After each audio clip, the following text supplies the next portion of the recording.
ፈጣሪ ምን ያህል ቢወደኝ ነው እንደዚህ እየፈተነኝ ያለው? በይ ፈጣሪ ማን ነው ያወደኝ እንዴ? ምን ሆነሽ ነው ቤዛ? እንደዚህ አትበይ ያልኩሽ አይደል እንዴ? እንኳን አንቺን አይደለም እንደዚህ ያደረጉሽን ሰዎች ራሱ እኮ ይወዳቸዋል። ፈጣሪ ማንንም ሰው አይጠላም። በቃ ጊዜው ሲደርስ ሁሉም ለፍርድ ይቀርባሉ። ምናልባት አሁን ላይ ያሸነፉ ይመስላችኋል እንጂ ትንሽ ተረብሼ እንጂ አዝኜ አይደለም። ይልቅ አክስትሽ ሁሉም ነገር ስላስተካከለችልሽ ልታመሰግኛት ነው የሚገባሽ። እንዴ ስለ ነገ ህይወት አስቢ እንጂ ትላለህ። ቲጂ ከሚሏት ሴት ጋር ግን እስካሁን አልተገናኛችሁም አይደል? ምን ልታደርግልኝ አገኛታለሁ? በእርግጥ ሀሳቧን ወስጄ ተጠቅሜበታለሁ። ላገኛት አልፈልግም። ከእህትሽ ጋር አውርተሽ ነው አይደል የመጣሽው?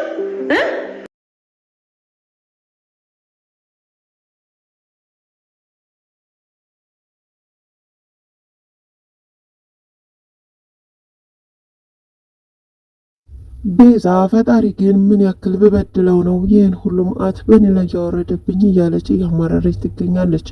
ሉሲ ግን እንደውም ስለሚወድሽ ነው እንደዚህ የሚፈትንሽ እያለች እያጽናናቻት፣ ሉላ አክስቴ ኩላሊት በሽተኛ ናት፣ ስለዚህ እሷ መታከም አለባት በማለት እዚሁ ጥንቅጥ ውስጥ የገባችው ለአክስቷ ስትል ነበረ። ለሆዷ ውስጥ ላለው ልጅ ያን ያክል ሳታስብ እሷ ግን አክስቴን እንዴት አድርጌ ከየት ብር አምጥቼ ከየት ኩላሊት አምጥቼ ላሳክማት እችላለሁ የሚለው ሀሳብ ነበረ። አክስቷ ግን እጅግ በጣም ዋሽታታለች።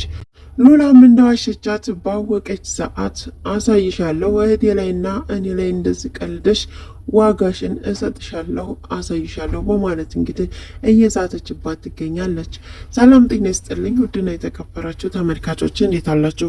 እግዚአብሔር ይመስገን እኔ በጣም ደህና ነኝ። በያላችሁበት ሰላማችሁ ይብዛ እያልኩ ለዚህ ቻናል አዲስ ከሆናችሁ ሰብስክራይብ፣ ላይክ፣ ሼር እያደረጋችሁ እስከ ቪዲዮ ፍጻሜ ድረስ አብራችሁ ይቆዩ። እንግዲህ ቤዛ ድራማ ክፍል 77ን ይዤላችሁ መጥቻለሁኝ። በ76 ላይ እንግዲህ ብዙ ነገሮችን አይተናል። ቤዛ ከቤቷ በመውጣቷ እጅግ በጣም አዝናለች። ምግብም ብይ ብትባልም አልበላም እስከ ማለት ነው የደረሰችው። ሉሲም እንግዲህ ብይ ምን ሆነች ነው? በቃ ተረጋጊኝ፣ ሁሉም ነገር እኮ ይፈጠራል ደግሞም ይስተካከላል በማለት የመከረቻት ትገኛለች። ቤዛ ግን ምን ብበድለው ነው አምላኬ እንደዚህ ያደረገብኝ በእኔ ላይ እያለች ነው እያማረረች የምትገኘው። ሉሲ ግን እንደውም ፈጣሪ ስለሚወድሽ እኮ ነው እንደዚህ እየፈተነሽ። ቤዛም አይ አይደለም ፈጣሪ እኔን አይወደኝም በማለት ደምድማለች። ሉሲ ግን እንኳን አንቺን አይደለም እንደዚህ ያደረጉትን ሰዎች ይወዳቸዋል፣ ማንንም ሰው አይጠላም፣ ልጆቹ እኮ ነን። ነገር ግን ሁሉም ነገር ይስተካከላል፣ የጊዜ ጉዳይ ነው። ስለዚህ አሁን ምግብ መብላት አለብሽ ብትላትም ምግብ ግን ልትበላ አልቻለችም። ሉላና አክስቷም ምግብ አቅርበው በሚበሉበት ሰዓት ምን ሆነች ነው እንደዚህ የተከሽው በማለት አክስት ሉላን ጠይቃን ነበረ። ሉላም እንግዲህ አይ ዝም ብዬ ነው የእህቴ ነገር አሳስቦኝ ነው በማለት ነበር የመለሰችላት። እንግዲህ እጅግ በጣም አዝናለች ሉላ። አገኘው ስትል የነበረችው እህቷን ዛሬ ላይ በድጋሚ እንድታጣ እንዲሁም ደግሞ መንገድ ላይ እንድትወርቅ አድርጋታለች። የሚሆነው ደግሞ በእሷ ነበረ። ምን ሆነች ነው እንደዚህ የምታዝኙ? ተፈለገች እኮ እዚህ መታ መቀመጥ ትችላለች። እነሱም መርጣ ነው ከእነሱ ጋር የሄደችው በማለት አክስትም ትናገራለች። እኔ ምልሽ ግን ከዛ ወዲህ ቲጂን አላገኘሻትም አይደል በማለት ጠይቃት ነበረ።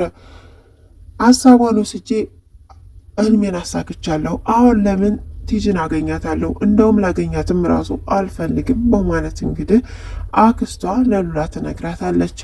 አሁን ምን እናደርግ ነው በማለትም ጠይቃት ነበረ። ምክንያቱም አሁን ላይ ወደ ሉላ ሁሉም ነገር ከዞረ ሉላ ወደ እህቷ ታዞራለች። ምክንያቱም ዛሬ ላይ ራሱ ይቅርታ ልትጠይቅ አሉበት ድረስ ሄዳ ነበረ። ነገር ግን ምን ልትሰሪ መጣሽ? ደግሞ ይህን ሁሉ ነገር ካደረግሽ በኋላ እህቴ ብለሽ ትጠሪኛለሽ?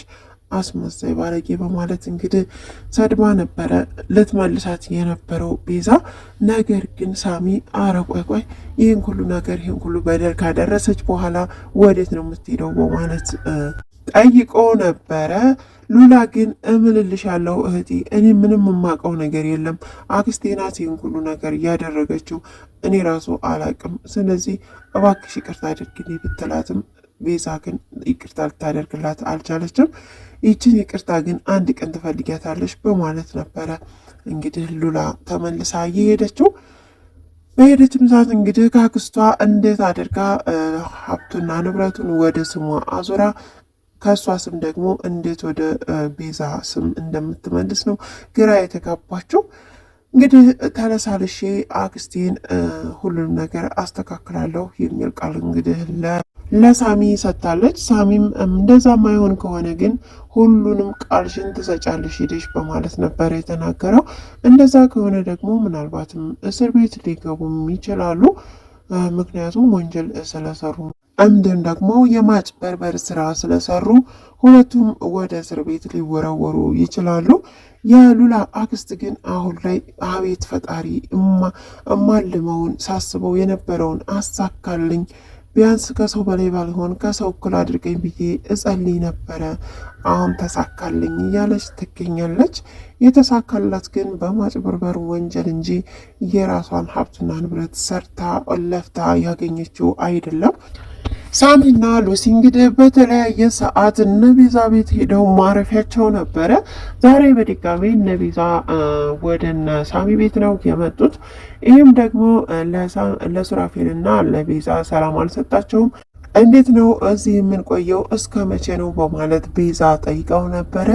ሱራፌልም አንቺ ተደከምሽ እኮ እኔ እምዝላለሁ፣ ስለዚህ መበርታት አለብሽ፣ መጠንከር አለብሽ፣ ባለችን ገንዘብ ተከራይተን ብንወጣ ባይነኝ፣ ስለዚህም እንደዛ ማድረግ አለብን፣ ቤት እፈላልጋለሁ በማለት ለቤዛ ይነግራታል።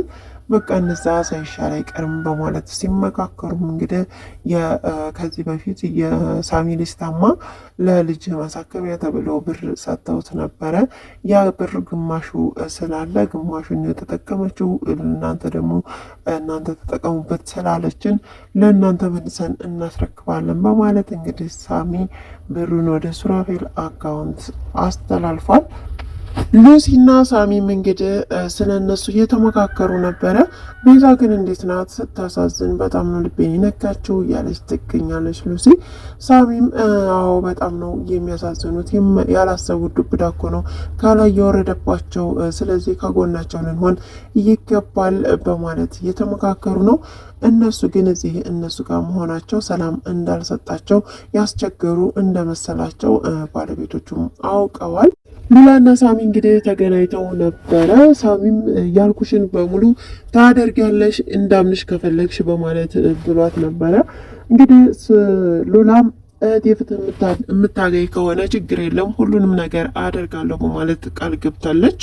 ነገር ግን አሁን እህቴን አግኝቼ ላውራት ላስረዳት ብትልም ጭራሽ አንቺን ማየት አትፈልግም በማለት እንግዲህ ሳሚ ነግሯታል። ሱራፌልና ዶክተር ሮቤል በድጋሜ ተገናኝተው ነበረ። ዶክተር ሮቤልም እንግዲህ ያለውን ነገር ስለሰማ እጅግ በጣም ተደስቶ እየሳቀ ነበረ።